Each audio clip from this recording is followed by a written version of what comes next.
Madanapalle sub collector కార్యాలయంలో ఇటీవల ఫైళ్లు దగ్ధమైన ఘటనపై చర్యలు మొదలయ్యాయి. మదనపల్లె సబ్ కలెక్టరేట్ కార్యాలయంలో సీనియర్ అసిస్టెంట్గా పనిచేస్తున్న గౌతమ్పై సస్పెన్షన్ వేటు వేశారు. ఈ మేరకు రాష్ట్ర రెవెన్యూ శాఖ ప్రత్యేక ప్రధాన కార్యదర్శి ఆర్పి సిసోడియా ఉత్తర్వులు జారీ చేశారు.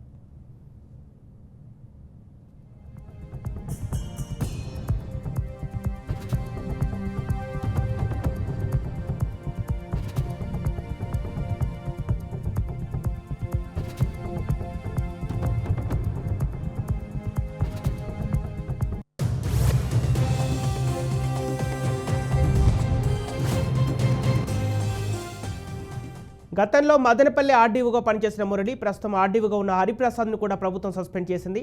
ఇటీవల ఆర్పి సిసోడియా మదనపల్లె ఘటనపై ప్రభుత్వానికి నివేదిక సమర్పించారు.